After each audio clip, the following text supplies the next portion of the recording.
Okay, here we are, Metal Talk. Later tonight, the Dictators are playing with the fantastic support band, Electric River. We've got a new album out, it's called Faith and Patience. And I'm right here now with bass player and vocalist, Sponge. That's right, yeah. Mr. Sponge, how are you? Not too bad, yeah. And tell us about the album Faith and Patience. How long's it been out?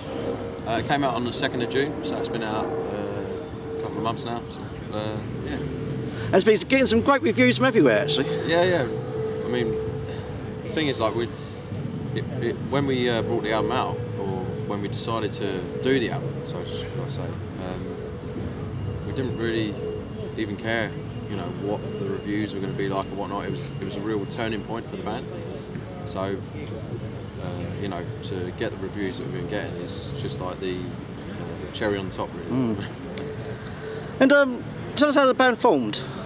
We came together basically all from different places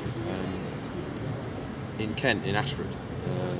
Chris and the guitarist Will and vocalist, they both met at a local festival called Create, and sort of sparked up a friendship, and they soon drafted in our drummer Al, who Will went to school with, and I came along a little bit later.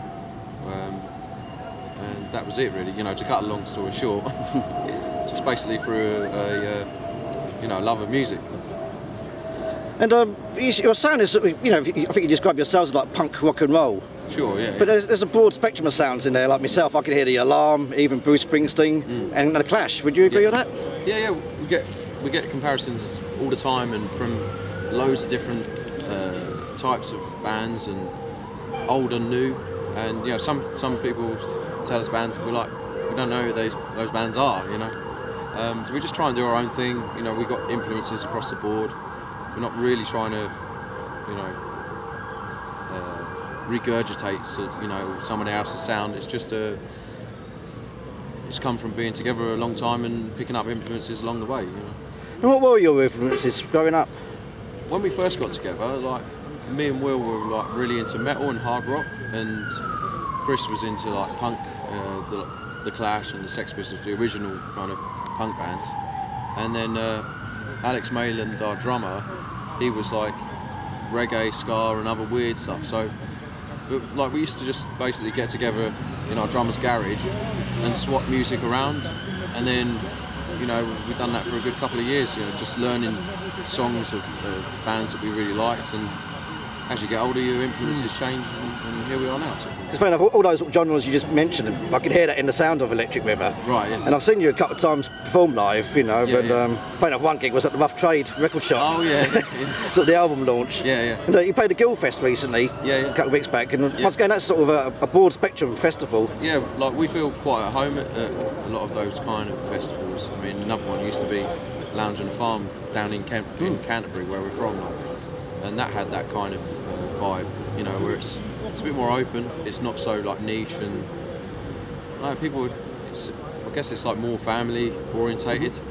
I mean, not like we're setting out to be the family festival band or whatever, but yeah, I think because of our music influences are across the board, and we take obviously live performance, again, influences across the board. I don't know, it just puts you in good stead for a type of atmosphere like that. And do you find it a good challenge? Like we say, you play something like the Guildfest, which is like a family orientated. Even though there's a lot of punk bands play there, but there's also Boney M and that's a really nice environment to be in, and it is a challenge. Like, all festivals, you know, they are a challenge. You've got so many different people in the crowd, that are into different things. So it's almost even better when you get a good reaction at a festival, because you don't know what to expect. You know, if you're playing a punk rock gig or a rock and roll gig, you can, you know, you get a kind of idea once, you know, say if there's another band playing and the audience are rocking a bit, you know, okay, this is going to go all right. But with a festival, I know you can get some real curveballs, I think. So it's, you know, it's kind of hard, but yeah, I like it. You have performed at the Rebellion Festival in Blackpool. Yeah. Again, that's like, because we're not an out-and-out punk band, but we kind of took the ethos of punk growing up. But for us, you know, we're not trying to be like a punk band or an oi band. So that was another crowd where it was hard. You know, it was a hard gig, but we really won everyone over, and those gigs are rewarding. You know. Fantastic. And let's talk about, you've released like a couple of videos at the moment, and the first one's Calling Out. Yeah. Had a great animation to it, and how did that come about, and who did that for you? It was a guy called Robin Fuller, and basically he'd done a lot of work for hardcore band, well, hardcore heavy metal rock act, Feed the Rhino, which we know the bass player of that band. He done our first record with us, and it's totally different to what we do. But as soon as I saw like some of Robin's work on Feed the Rhino stuff, I was like, man, we've got to get this guy on board for something, you know. And Calling Out was one of them songs that we always sort of had a really, even the lyrics are quite cinematic, like. So it was like, yeah, this, if we're going to do it with any song off the record, we should probably do it with Calling Out and try and get Robin on board. And he'd done an amazing job. Yeah, he did. It's fantastic. Yeah. And obviously you're a young band, new band, low budget. So yeah. Was that a labour of love for him, or? Yeah, it really was, because when I first contacted him about it and about the scale of what we wanted to do, you know, creating a whole video that was purely, you know, just animation and involved characters and whatnot. Obviously for him it was like, oh, I've really wanted to do something like this, but I've never had the opportunity, and I don't entirely know what I'm doing. So it would be a bit of an experiment for him and a learning curve for him. So it took a bit longer than like what a standalone kind of normal video would take, but I think we both benefited from it greatly, you know, both Robin and the band. You know, we've come away with a great video, and he's added another body to his work, you know. So fantastic. And one of your live sort of favourite songs, it's a bit of an anthem, and you get the crowd to sing along, Keep the Engines Burning, and that song got you onto a festival, I believe, after the poet heard it one time. Yeah. When I think we'd literally just finished recording the album, and our manager sent it over to Beautiful Days Festival and said, you know, this is what we're doing. I don't know if you guys would be interested in you know, basically what Electric River are up to at the moment. We didn't really have any festivals lined up, and they heard the track, and within like 15 minutes or something, he got an email back saying, love the track, we want them to open on the Sunday. So that was great. Yeah, fantastic. And that song also gets played at football matches, I believe. What football grounds have played that? Yeah, Millwall. Oh, Millwall? Yeah, Millwall. It's basically a friend of a friend pitched the idea. It's sort of an anthemic song, you know, quite euphoric. I think it kind of suits the mood. So. And was you there when they played it? I haven't personally been there. I don't. People are going to hate me for this, but I don't really follow football, but the other lads are into football. So. Well, when you're from Kent, it's like Gillingham or nothing, it's understandable. I was into it when I was growing up, but when music came along, that was it. And talking about the old punk ethos, and one of the bands you supported is New Model Army, and what was that experience for you like? Amazing. In that I knew nothing about New Model Army when we first supported them, and we played with quite a few sort of older bands, and bands that have been, you know, around the block a few times, and bands like Against Me from America, you know, amazing. And it was just the way that New Model Army and their crew and their whole ethos, I guess, or like just the way that they took us in as a band, and were just so helpful, you know, from the word off. As soon as we, you know, it was like Justin came over, it was like, you know, I'm Justin, blah blah. If there's anything you need, just come find me. You know, just that. It goes. It's such a small thing, but it goes so far. You don't get enough of it with you know, small gigs and small shows and bands like us starting out. Is that something you highly recommend to any band, to try and get a support slot with a band that have been around the block a few times? Oh, you definitely learn. You know, I mean, I love New Model Army now. You know, and like, so I never knew anything about them, and I saw this. I mean, for them just being great blokes anyway, and then seeing the live performance, and they're just awesome. You know, and you learn a lot from somebody like that. What would be a dream gig for you in the future? Oh man, there's so many. Like, one of my ambitions is I'd love to play the Hammersmith Apollo. I don't care really who it's with, or I just love that venue. So. It's great. And I know you've got some UK dates coming up soon, and one of them's actually in the hometown, the Ashford Beer Festival. Oh yeah. Sounds great. So tell us more about that. Oh, we've done it for years. Like, we've done it.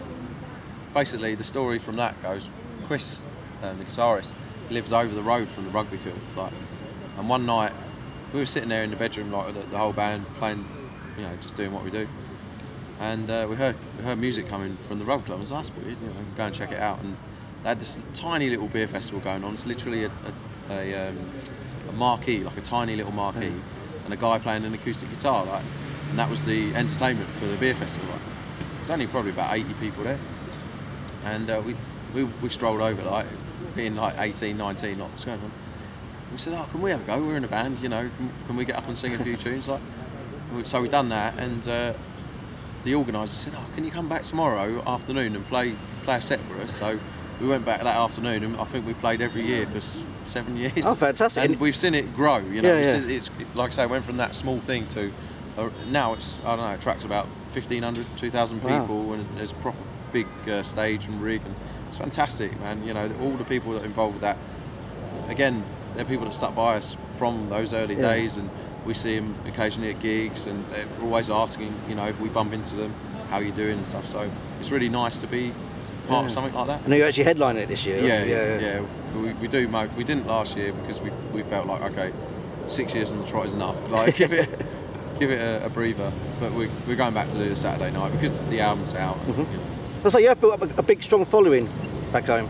Well, yeah, no, they're amazing. Like honestly, there's a good sort of 50, 60 people from our hometown that have really been there from the beginning, and yeah, it's fantastic after all these years for them to still be coming out to shows and supporting us. But it's really nice. A couple of weeks back now, we played a show at another local venue, like Platform 5, which are trying to establish themselves as a live music venue. Mm-hmm. There isn't really anything in Ashford. Yeah. And we played there, and we put on a big gig, a couple of other local bands, and we see all these new faces, you know, with the record being out, and you know, people. Ashford's only a small place, so you know, we thought, oh, well, perhaps we've sort of got all of our followers now in Ashford, but you know, to have that, to do the gig and have more people there, people that we don't know singing along, and that was really cool.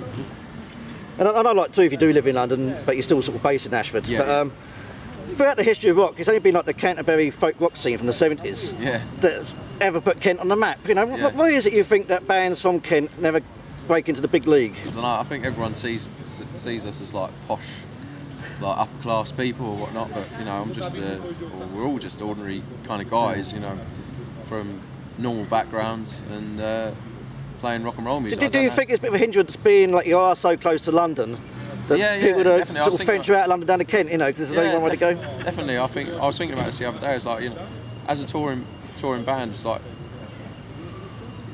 it's London, isn't it? And all the surrounding areas are, if a big band comes along, it's always London. You know, they don't bother going out to Kent or the other outskirts, whatnot. So, yeah, I think it could be a hindrance. But I know it's kind of good that, you know, two of the guys are in London and two of us are down in Kent. So. You've got two people keeping their finger on the pulse. Yeah, that's it, yeah. And funny enough, you just mentioned Hammersmith Apollo and how much you'd like to play there one day, but there is a great venue down in Kent, Folkes and Lees Cliff Hall. Yeah. You ever played there before? I don't think I have. I might have done with my very first band when I was about 16. Oh, we played like a little show there, but I don't think Electric River played this. So it's a great venue, isn't it? You know? It is a cool venue, yeah. So what's your ambitions for the future? Record number 2, or you know, some people might say it's number 3, but for us, The Faith and Patience feels like our debut, even though we've been together so long. Like, it's the first album that we've made for us, you know, in that we've built up our influences and what we like and what we don't like over the years, and we're not you know, it's not like we don't like our old material. We're very proud of what we've done, but Faith and Patience was a real turning point for the band. We finally onto something that we really feel, you know, the most positive about that we've ever felt about any of our previous music. So, yeah, it's really record number 2, getting out and playing as many shows. The main thing is we need a proper live agent, man. You know, we're playing all these little shows, and we'd love to just get out, you know, to properly get out on the road, because we've got, you know, we ain't no strangers to sitting in a van for, you know, 48 hours or whatever. So it's just, yeah, that's it, man. So you've got another good gig tonight, supporting the Dictators. Yeah. And, is that a band you're aware of? Again, no, I didn't know the Dictators. I'm not going to lie, I hate it. I absolutely hate it when like people say, "Oh yeah, we're playing with this band," pretending I know everything about them. I have no idea. Like, we got the gig. I looked into them, and it sounds as though they've had like some amazing history, and like the Springsteen link with Stevie Van Zandt, like being a big fan, and Springsteen. Counting them in for one of the tracks or whatever it was, and all the other stuff that they've done. So I was really fascinated to read about it. But I just heard them sound check, and it sounds really good. So looking forward to it. Fantastic. And your nickname is Sponge, and there's always a reason for a nickname. So tell us about why you're called Sponge. It's really rubbish. Like, basically, my real name's Chris. There's 2 Chris's in the band, and I was the guy the kid that could basically get served. I thought it might be a bit related. The off license, and like, I used to drink more than the guys back when we were kids. So he said, "Oh, you drink like a sponge," or something. And it just kind of stuck because there's 2 Chris's. It'd just be confusing. It's a good nickname, actually. Sponge, the album Electric River. Oh, actually, before we sign off, I'll just ask you about Sponge. Yeah. The name Electric River, where's it come from? It's pulled out of a hat. Basically, we were struggling to write a song one day, and we read about this technique that David Bowie used to use, like cut up newspaper articles and sort of pull out parts of the newspaper to try and get inspiration for songs and lyrics. And no word of lie, it sounds so corny, like, but at the time we were thinking about, well, the guys were thinking about changing the name, because we were originally called, years and years ago, Midnight to 6, after the Clash, White Man and Hammersmith Palais. But anyway, we were thinking about changing the name, and we'd done this thing, you know, the David Bowie thing, picking out these bits of newspaper, and the first thing that came out was Become, second one Electric, third one River, and that, to us it was like, well, we've got to change the name to Electric River, you know, and that was it, and it's stuck ever since, you know. It is a great name. Oh, thanks. Sponge, Electric River, the album Faith and Patience, out now. Yep. It is great, it is absolutely great. I mean, only getting good reviews, so check this band out. I wish you all the best for the future. Thanks very Cheers. much for your time. Cheers, dude.